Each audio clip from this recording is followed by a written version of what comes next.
네, 안녕하세요. 네, 저희 파리토 프랩에서 매주 화요일 날 진행하는 위클리 세미나, 오늘 일곱 번째 시간 한번 시작해 보도록 하겠습니다.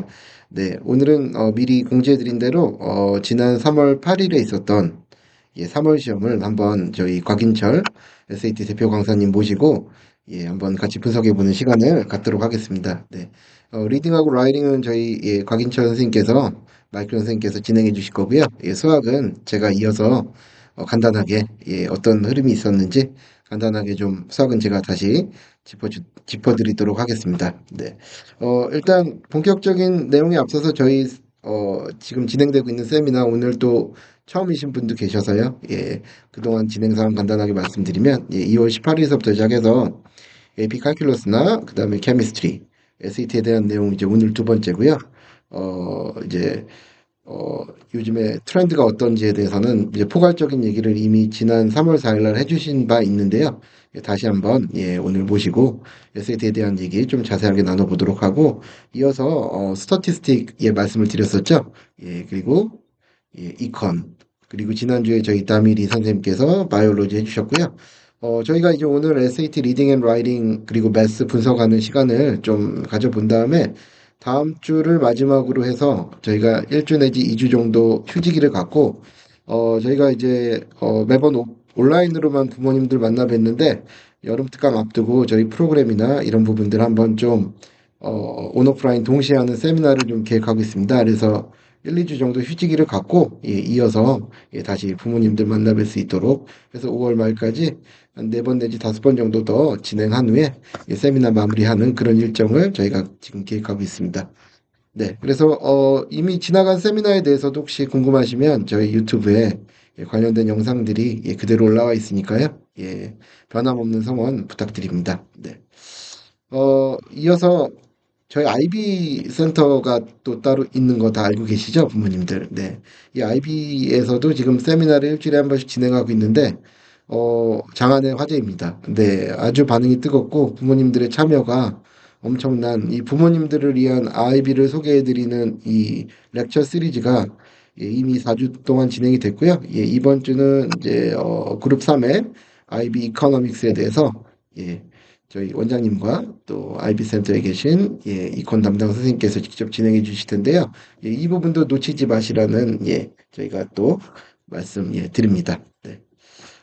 그리고 저희가 이제 봄방학 스케줄이 나왔습니다. 네, 전체 시간표는 블로그에서 확인이 가능하시고요. 저희 영어 조금만 SAT 조금만 말씀을 좀 드리면 저희가 클래스를 총 4개로 나눠서 진행합니다. 세션 1에 이 노바랑 넥서스라는 이름의 개념 수업이 좀 들어가고요. 그다음에 방학 후반부 7월 14일서부터는 포커스와 마스터반으로 나눠서 저희가 진행을 합니다. 네, 그래서 학생 레벨에 맞게 학생의 니드에 맞게 필요한 반을 좀 선택해서 들으실 수 있도록 저희가 이렇게 여러 가지로 구성을 했는데요.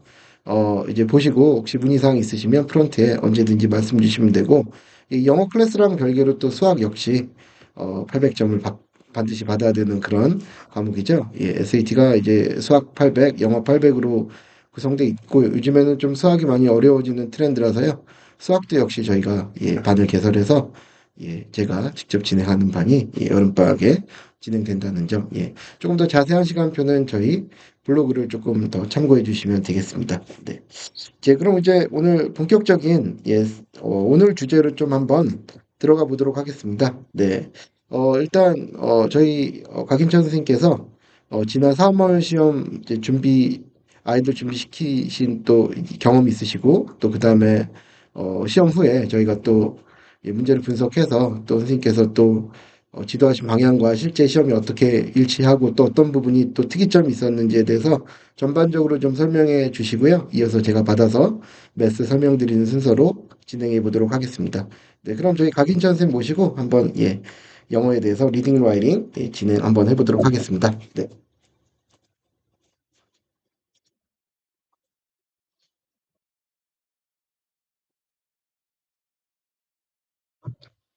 안녕하세요. 저 곽인철 SAT 강사입니다. 네. 지난번에는 SAT 트렌드에 대해서 제가 간략하게 소개를 드렸는데요. 오늘은 말씀하신 것처럼 3월 이제 SAT 시험에 대해서 심층 분석하는 자리를 한번 마련해 봤습니다. 이번 시험이 그 기존의 이제 블루북이나 모의고사를 통해서 이제 예상했던 것과 예상했던 방향과는 조금 미묘하게 다른 양상을 보였거든요.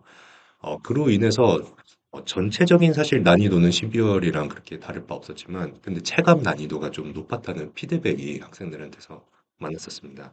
그래서 그 부분에 대해서 좀 살펴볼 거고요. 순서는 전반적인 난이도 및 출제 경향을 일단 말씀드리고, 그 다음에 리딩 섹션에서 주요 변화가 뭐가 있었고 전략 포인트는 뭔지, 라이팅 섹션에서 문법 내용이 어떻게 또 바뀌었고 함정 포인트가 뭐였는지, 그다음에 마지막으로 전체적인 합숙 전략 및 추천 포인트를 말씀드리고 그 다음에는 이제 매트 쪽으로 넘어가도록 하겠습니다. 자, 일단 전체적인 난이도가 많이 올라갔어요. 아까 말씀드렸다시피 많은 학생들이 사실 시험 직후에 이런 말을 했거든요.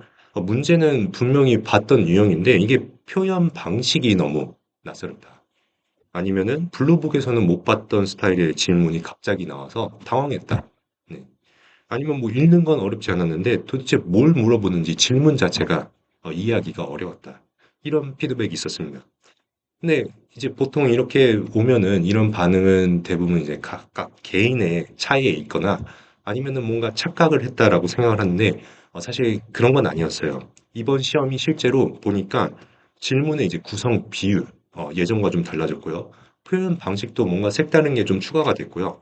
그리고 선택지 설계도 조금 더 미묘하게 어려운 쪽으로 전반적으로 조정이 되면서 기존의 훈련 루틴만 반복한 학생들에게는 좀 낯설게 느껴질 수밖에 없는 그런 시험 구조였다고 생각할 수 있어요.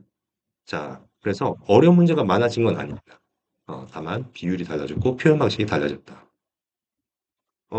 이제 보면은 모듈 1에서는 특히 이제 익숙한 문제 유형이에요. 익숙한 문제 유형인데도 불구하고 질문을 던지는 방식이 다르거나 처음 보는 유형의 질문이 섞여 있었고, 그다음에 이제 모듈 2에서는 전통적으로 모듈 2가 난이도가 조금 더 높죠. 뭐 어퍼든 로어든 그렇지만 그보다도 이제 더 선택지에 포함된 그 뭐라고 할까요? 미묘한 함정들이 많아졌고요. 확신하기 어려운 이런 문장들로 구성이 돼 있어서 실전에 아이들이 들어갔을 때 체감하는 난이도가 확실히 올라간 모습을 보였습니다.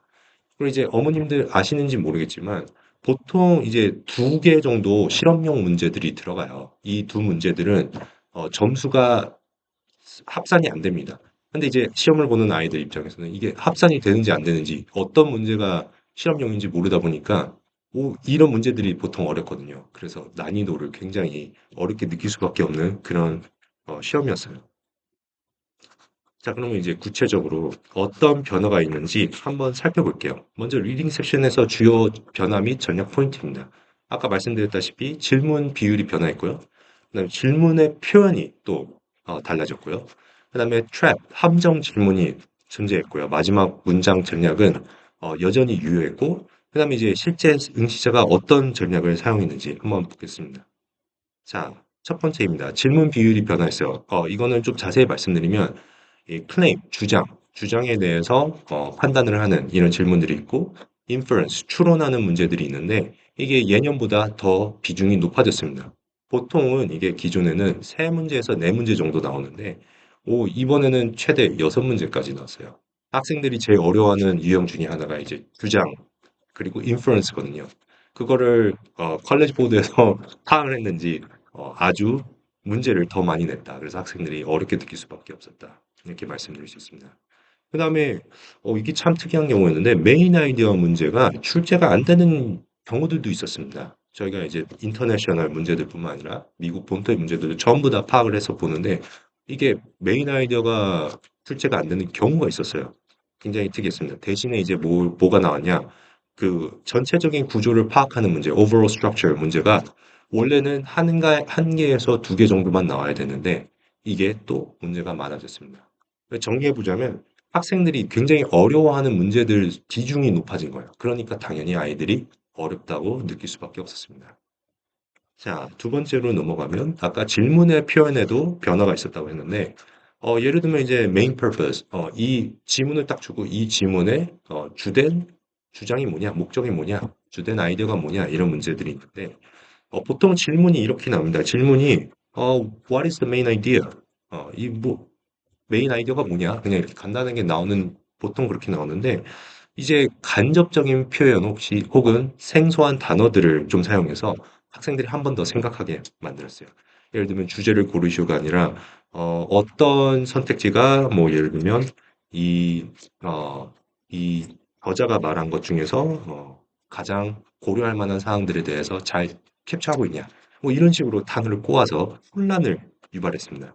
그래서 이런 작은 변화가 아이들은 그냥 What is the main idea?라고 자기네들은 예상하고 들어갔는데 문제가 갑자기 달라지니까 사실은 그렇게 큰 변화가 아닌데도 굉장한 압박감을 느낄 수밖에 없었습니다.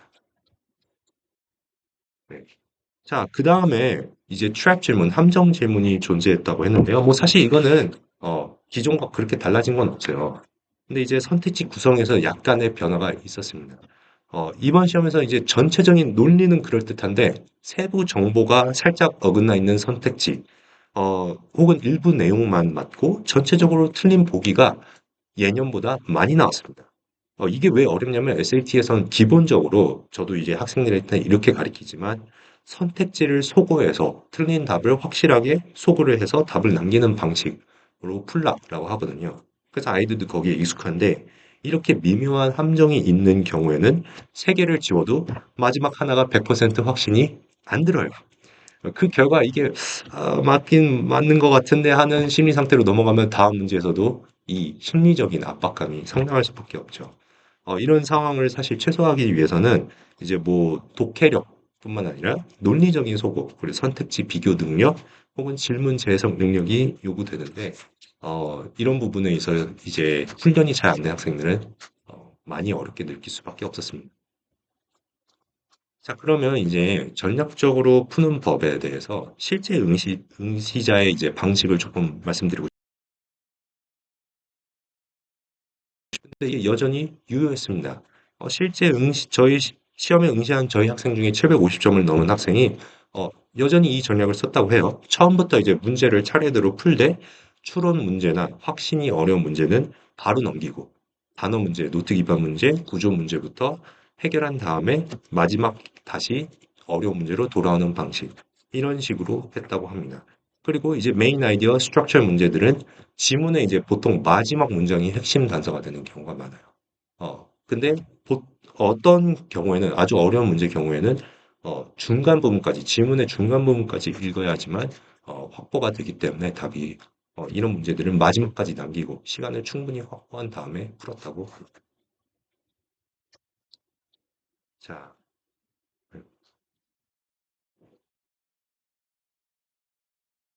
네. 그래서 아까 말씀드린 대로 실제 응시자가 사용한 전략, 처음부터 풀 때 추론 문제를 건너뛰고 시간을 확보했다. 자, 그러면 이제 라이팅 섹션으로 한번 넘어가 볼게요.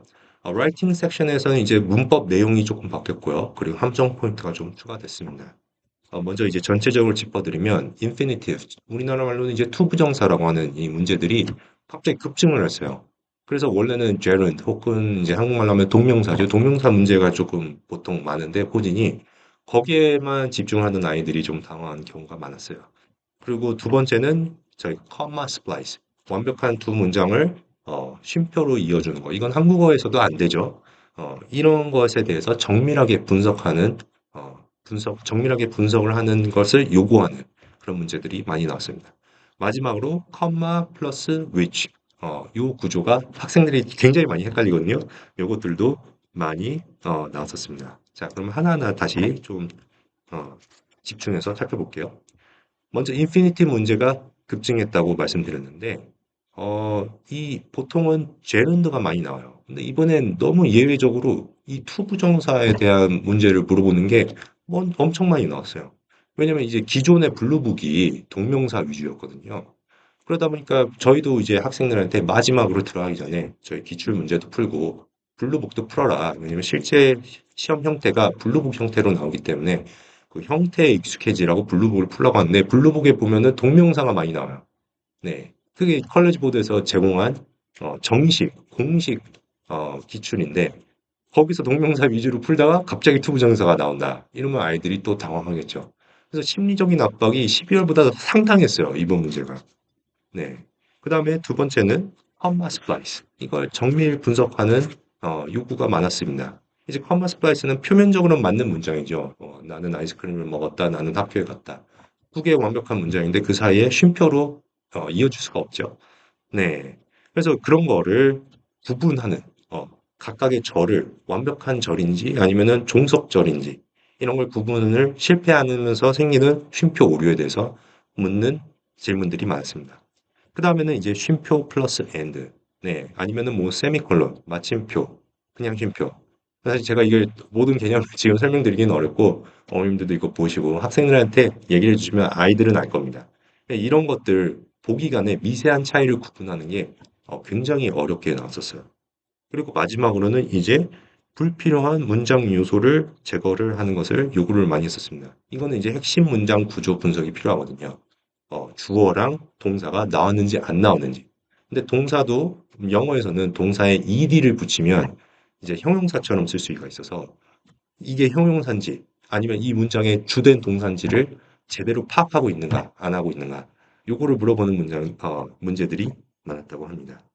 네. 그래서 이 역시 단순한 암기보다는 실제 문장 속에서 이 파트가 어떤 기능을 하고 있는지를 이해하는 연습을 아이들한테 많이 요구했다고 저는 이렇게 분석했습니다. 자, 마지막으로 comma 플러스 which 구조 문제가 출제됐어요. 이게 이제 한국어로 하면은 뭐 비제한적 수식절이라고 해서 아주 어려운 개념인데 이건 이제 그냥 짧 간단하게 말하면 가짜 주어예요. 가짜 주어. 위치를 써 가지고 실제 주어는 여기 있고 여기 위치 뒤에 이렇게 나오면은 요게 이제 주어처럼 보이게 만드는 이런 함정 문제들이 등장한 거죠. 그래서 이 비제한적 수식절이라는 구조 형태를 익숙하지 않은 학생들한테는 굉장히 불리했다고 할 수 있습니다. 이 문제가 빈칸이 주어지면 굉장히 어렵거든요. 여기 컴마가 들어야 되는지 안 들어야 되는지를 판단해야 되기 때문에 그래서 요거를 많이 집중적으로 풀었던 학생들한테 유리했던 그런 시험이라고 할 수 있습니다. 자, 그럼 이제 라이팅, 리딩 다 저희가 분석을 해봤는데 앞으로 어떻게 준비해야 하는지 전략 포인트를 좀 추천을 해드리겠습니다.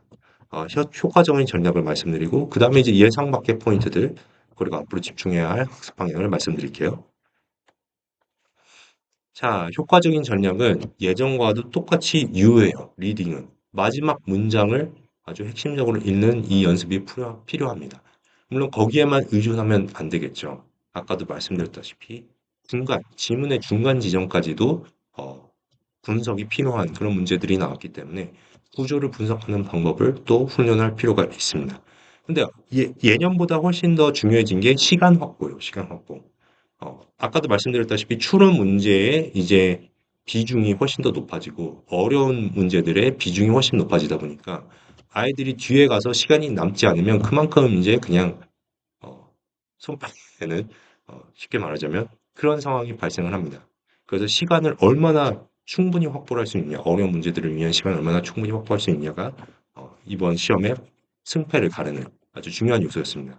그리고 이제 블루북을 기반으로 연습을 하는 건 똑같아요. 사실 이거는 너무나 당연한 거지만 그렇다고 블루북을 그냥 너무 고지고대로 믿어서는 안 된다는 점도 이번 3월에서 저희가 확인할 수 있었습니다. 네, 그래서 낯선 표현 연습을 또 할 필요가 있다. 블루북에서 나오지 않았던 낯선 질문들에 대해서도 당황하지 않을 수 있도록 낯선 표현들에 대해서도 평소에 연습을 할 필요가 있다. 이렇게 말씀드릴 수 있습니다. 자, 그다음에 이제 예상 밖의 포인트는 네. 저희가 잠시만요. 음, 제가 잘못 해놨는데 자, 이제 앞 예상 밖의 포인트는 아까 말씀드렸죠. 문제 비중이 좀 달라졌고 그리고 문법에서도 원래 기존에 나왔던 동명사보다는 투부정사가 훨씬 더 많이 나왔고 그래서 앞으로도 그런 트렌드가 계속 이어질 거라고 저희는 예상하고 있습니다. 네. 그래서 앞으로 집중해야 할 학습 방향이 그거예요. 동명사 vs 투부정사 사용 차이를 정복하는 것. 동명사는 어떨 때 사용하는지, 투부정사는 어떨 때 들어올 수 있는지 문법적으로 정확히 파악하는 연습이 필요하고요. 그다음에 쉼표 오류나 세미콜론, 팬보이 이것도 어떤 뜻인지 아마 모르실 수도 있는데 아이들한테 물어보면 아이들은 다 압니다. 요거를 정확하게 어떤 문장 논리를 갖고 있는지 각각의 경우가 요거를 구분하는 연습이 필요합니다. 네, 그리고 마지막 이제 지문 구조와 선택지 구조를 매칭시키는 훈련이 필요해요. 왜냐하면 선택지가 아까 말씀드렸다시피 미묘하게 아주 부분 한 단어, 두 단어 이렇게 지문과 맞지 않게 나오는 경우들이 많았거든요. 그러다 보니까 정확하게 지문의 구조와 선택지가 일치하는지 요거를 매칭시키는 훈련이 필요합니다. 그리고 마지막으로는 다양한 문장 패턴 연습이 필요하다고 할 수 있겠습니다. 네. 그래서 SAT는 저번 시간에도 사실 말씀드렸지만 더 이상 그냥 외워서 푸는 시험이 아니게 되었어요. 이제 사고력, 그리고 전략, 그리고 분석력 이 세 가지가 함께 삼일체로 같이 갖춰져야만 고득점을 받을 수 있는 시험이 됐고 앞으로도 계속 그런 트렌드는 계속될 것이라고 예상할 수 있습니다. 그래서 이 분석을 토대로 단순 반복이 아니라 그냥 전략적인 학습으로 조금 전환하신다면 앞으로의 시험에서 학생 여러분들이 훨씬 더 자신감 있게 문제를 풀 수 있을 거라고 저는 그렇게 바라보고 있습니다. 네, 그래서 요 내용들을 어머님들 잘 기억하셨다가 아이들에게 전달해 주시면 굉장히 도움이 많이 될 것 같아요. 네, 그러면 리딩 잉글리시 섹션은 여기서 마치고 다음으로 저희 김기종 대표님께서 매th 섹션에 대해서 또 말씀해 주시도록 하겠습니다. 감사합니다.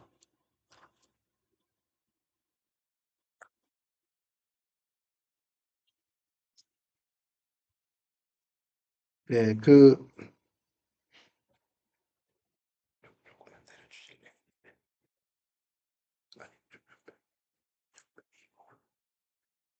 네, 네, 다시 제가 돌아왔습니다. 네, 이제 한번 시험을 볼 때마다, 버전이, 한국에서, 물론 뭐, 많이 다르지는 않습니다. 다만, 버전이 A, B, C, D, E까지가 있고요. 그 다음에, 미국도 시험도 A, B, C, D, E까지가 있죠. 그래서 보통 한 번 시험에 10세트 정도가 이제 생성이 됩니다.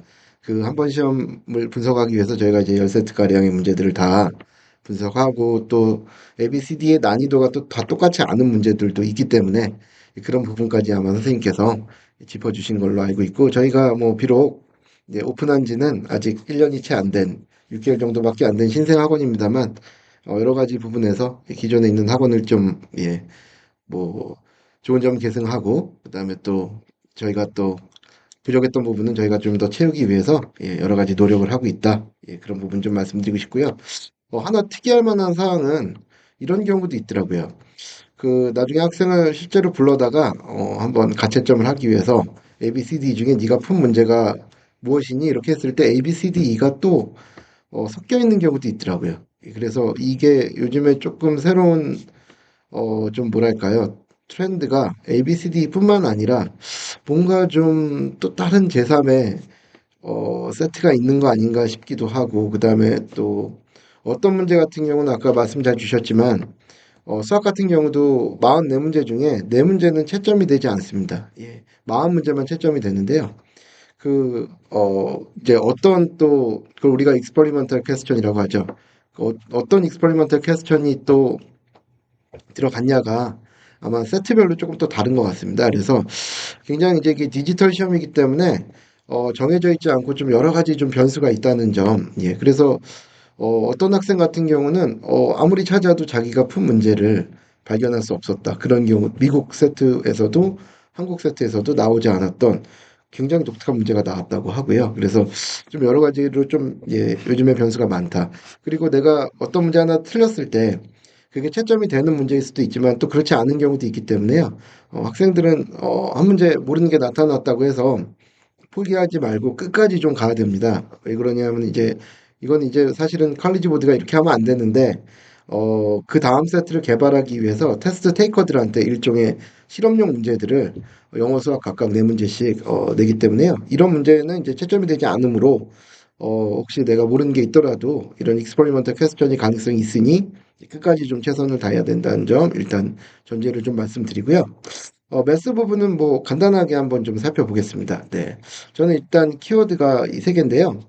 어려운 도형 문제가 좀 추가가 되었고요. 계산이 굉장히 복잡한 문제들이 조금 들어갔습니다. 그리고 모듈 1 같은 경우는 뭐 처음에 시험이 시행된 이후로 거의 변화가 없습니다. 거의 대부분 아이들이 다 쉽게 가는데 모듈 2에서 마지막 세 문제가 시간을 굉장히 많이 잡아먹는 문제가 생기죠. 그래서 일단은 해결책을 좀 우리가 모색을 해보면 일단 이 어려운 도형 문제는 뭐 제가 좀 상세하게 또 설명하겠습니다만 지오메트리 파트에 대한 대비를 조금 더 해야 됩니다. 네.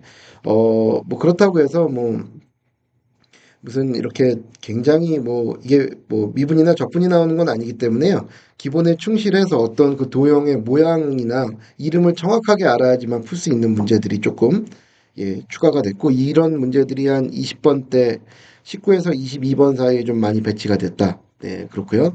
그다음에 계산이 굉장히 복잡한 문제 같은 경우는 계산기를 조금 잘 활용해야 되죠. 우리가 예전에 페이퍼 시험 같은 경우에는 세션 두 개 중에 한 세션은 계산기를 안 쓰는 파트, 한 세션은 쓰는 파트였는데요. 이 디지털로 가면서 모든 세트, 모든 문제에 대해서 계산기를 다 사용할 수 있게끔 팔로스의 변화가 생겼기 때문에 이 복잡한 계산 문제 같은 경우는 너무 손으로 낑낑댈 필요 없고요. 계산기를 잘 활용해야 됩니다. 네. 그래서 이런 부분도 말씀드리고 싶고, 그 다음에, 그 다음에 또 중요한 게, 어, 지금 모듈 1과 2가 각각 35분씩입니다. 예. 그럼 이제 한 세션에 22문제니까 내가 한 문제당 1분씩 써야 되겠다. 이런 생각으로 시험 준비를 하면 이제 필패죠. 그러니까 무슨 말씀이냐면 앞에 15번까지 해서는요. 굉장히 시간을 좀, 많이 좀 단축해서 시간을 좀 세이브 해놔야 되고, 마지막 몇 문제를 풀기 위한 시간을 충분히 확보를 해놔야 되는 이제 그런 시험이 돼버렸습니다. 그래서 제가 조금 이따 보여드리겠지만, 제가 예를 들어 한 문제, 아이들이 시험 끝나고 와서 가장 많이 물어봤던 문제에 대해서 한번 제가 이그잼플을 한번 보여드리도록 하겠습니다. 네. 일단 한번 가보시죠. 첫 번째서부터 보시면, 이런 도형 문제가 많이 출제가 되고 있는데요. 특징은 뭐냐면 예전에 비해서 3D에 대한 부분들이 좀 많이 비중이 높아졌습니다. 그래서 가령 지금 이 첫 번째 보이는 녀석이 이름이 그 스퀘어 피라미드라는 건데요. 이 밑에 이제 예를 들면 스퀘어 정사각형이 있고 그다음에 그 옆에 이렇게 이등변 삼각형이 쭉 모여 있는 이런 문제가 지금 최근에 계속해서 출제되고 있습니다. 이 스퀘어 프리즘이나 아니면은 어 우리가 라이트 트라이앵귤러 프리즘이라는 그런 문제들이 계속 출제되고 있는데 아이들이 이 라이트 서큘러 피라미드 같은 경우는 이 라이트란 말에 좀 현혹이 돼서 이게 어떤 그림인지를 좀 오해하는 경우가 많더라고요. 그래서 아예 그림 자체가 잘못되다 보니까 아예 그 접근이 틀려져서 시간을 많이 잡아먹고 결국은 틀리는 뭐 이런 문제인데 여기서 알 수 있는 거는 이 지오메트리 문제는 이제 익스퍼리먼털 퀘스천이 아니라는 거죠.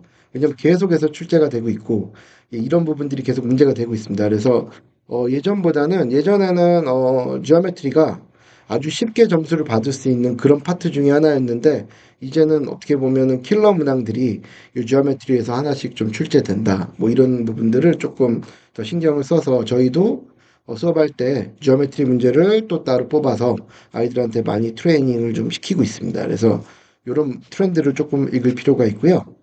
두 번째는 이게 실제 이제 그 문제 나온 건데요. 이게 다 지오메트리 문제입니다.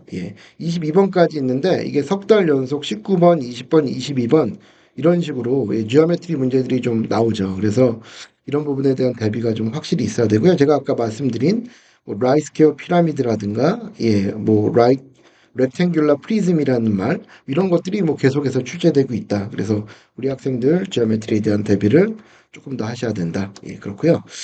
그다음에 마지막 세 문제가 관건입니다. 네. 요게 지난달 뭐 사실 뭐 이렇게 너무 구체적인 얘기까지 부모님들한테 말씀드리는 게 예, 그 얼마나 도움이 될지 모르겠습니다만 이제 실제로 학생들한테 받는 피드백을 저희가 부모님들한테 알려드림으로써 저희가 이제 계속해서 노력하고 있다는 모습을 좀 강조드리고 싶은 건데요. 요게 지난 3월 달 시험에 A, B, C, D 이 모든 버전에 거의 다 들어와 있었던 문제입니다. 그래서 이 문제가 이제 마지막 790이냐 800이냐를 가르는 마지막 킬러 문항이었는데요. 제가 이걸 보고 사실은 좀 많이 놀랐습니다. 이게 문제는 굉장히 뭐 두 줄밖에 안 되지만 사실은 굉장히 좀 풀이가 굉장히 긴 문제예요. 그래서 제가 한번 뭐 재미삼아 챗 GPT를 한번 돌려봤습니다. 네. 너 이 문제 어떻게 푸니?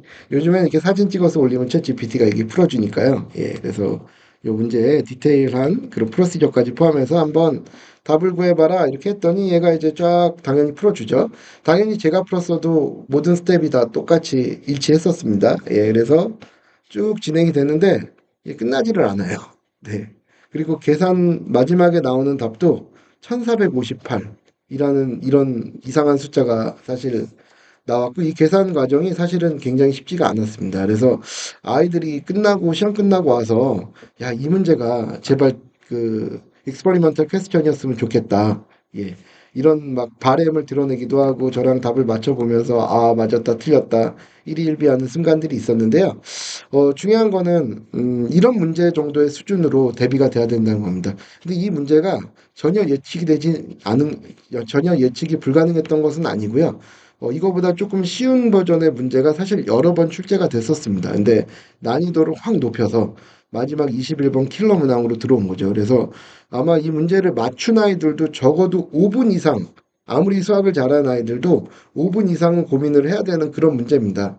그렇기 때문에 이어서 말씀드릴 수밖에 없는 부분이 예, 시간을 좀 정확하게 시간 관리를 좀 잘해야 된다는 점이죠. 아까 말씀드렸다시피 이 1분에 한 문제씩 1분에 한 문제씩 이 문제를 같은 비중으로 시간을 배분하면 이제 그 시험은 실패할 가능성이 굉장히 크고요. 앞에 5초 내지 10초에 해결할 수 있는 문제들이 쫙 있습니다. 이제 그런 부분들을 먼저 해결을 해줘야 마지막 세 문제에 5분씩 이렇게 투자를 해서 깊이 생각하고 맞출 수가 있기 때문에 이제는 이 시간 관리가 굉장히 좀 중요한 그런 시험이 됐다 이렇게 말씀드리고 싶고 실제로 아이들이 시험 보고 나와서 아 시간이 빠듯했다. 어떤 학생들은 뭐 한두 문제를 풀지 못했다. 뭐 이런 경우가 생기는데 바로 이런 좀 킬러 문항들에 너무 많은 에너지를 쏟아서 이제 그런 거라 이 시간 배분을 좀 잘해줘야 되고요. 이게 꼭 마지막 문제가 아닙니다. 이게 19번일 수도 있고 21번일 수도 있기 때문에 만약에 이런 문제를 만나면 일단 넘어갔다가 끝까지 가본 다음에 마지막에 남는 시간을 충분히 쓸 수 있도록 이렇게 시간 관리도 좀 해야 되고요. 그래서 이제 뭐 SAT 매스 결론적으로 말씀드리면 지난번하고도 제가 뭐 비슷한 맥락의 말씀이긴 한데 750까지는 매우 쉬워졌지만 750 이후 한 스텝 한 스텝 올라가는 것들이 조금 만만치 않은 그런 시험이 돼버렸습니다. 더군다나 한 문제를 틀렸을 때 감점이 10점이 아니라 그 20점인 경우도 있기 때문에요. 이런 부분 조금 저희가 더 신경을 써야 되고 미국하고 한국에서 시행된 시험의 난이도 차이는 거의 없었습니다. 제가 8세트를 다 풀어보고 내린 결론은 결국은 물론 겹치는 문제도 많았고요. 숫자를 바꿔서 낸 문제. 아까 제가 보여드린 킬러 문항 같은 경우는 5세트에 모두 나왔는데 숫자가 다 조금씩 바뀌어서 푸는 방식은 똑같으나 숫자가 조금씩 바뀌어서 나온 뭐 그런 문제들이었습니다. 그래서 이런 트렌드를 좀 잘 반영해야 되기 때문에 저희가 이제 아이들 같은 경우에 준비를 할 때 옛날 기출 문제보다는 최신 기출 문제에 대한 완벽한 분석이 조금 이루어져야 된다. 그걸 첫 번째 키워드로 말씀드리고 싶고요. 두 번째는 목 테스트를 물론 많이 해서 실수를 줄이고 그다음에 계속해서 그 시험에 대한 적응을 높이는 것도 필요한데 어려운 문제들로만 구성된 드릴이라고 하죠. 저도 그런 드릴을 한 최소 시험 볼 때마다 10세트 정도씩 아이들한테 제공을 해주는데요. 본인이 약한 부분, 아까처럼 익스포넨셜 펑션이다, 지오메트리다, 뭐 쿼드라틱 펑션이다 이렇게 좀 구체적으로 들어와서 본인이 약한 문제들의 그 드릴을 좀 어려운 문제 위주로 쫙 풀어보는 게 되게 중요하고요. 아까도 말씀드렸다시피 계산기 사용이 이제 매우 중요해졌습니다. 네. 실제 시험장에 가면 그 실제 시험 그 소프트웨어 안에 데스모스라는 회사에서 만든 계산기가 빌트인이 되어 있긴 합니다. 근데 그 데스모스도 뭐 나쁜 계산기는 아닙니다만 우리 학생들이 갖고 있는 TI 엔스파이어나 이런 부분들을 좀 활용을 더 잘하면 시험에서도 원활하게 쓸 수 있기 때문에 그런 부분. 예. 그다음에 특별히 아까 말씀드린 지오메트리에 대한 문제를 좀 철저하게 대비해야 된다는 거. 그다음에 이 마지막 세 문제의 시간 관리를 위해서 그 앞에 언제나 나오는 유형들에 대해서 조금 더 시간을 아낄 수 있고 그런 문제들을 좀 메커니컬하게 기계적으로 답이 탁탁 나오는 문제들에 대해서는 조금 더 빠른 속도로 그 시간을 세이브해서 킬러 문항에 5분 내지 10분을 안정적으로 쓸 수 있도록 이런 시간 관리를 하는 것들이 중요하다. 이런 부분들을 조금 기본적으로 말씀드리고요. 뭐 중요한 것은 뭐 이게 저는 언제나 늘 말씀드립니다만 입시라는 게 이제 3인 사각경기라고 생각합니다. 그래서 학생이 중심이 돼서 저희 강사들과 부모님들이 같이 협심해서 이렇게 조금 뭐랄까요? 네, 협력해서 해야지만 이게 또 쉽게 끝날 수 있는 시험이고요. 아까 모두에 말씀드린 바와 같이 저희도 이제 SAT 수업 스케줄이 나와 있기 때문에요. 저희가 이제 조기 등록 할인 행사도 하고 있습니다. 그래서 4월 안에 등록해 주시는 부모님들께는 또 특별히 조금 더 할인 이벤트도 있고요.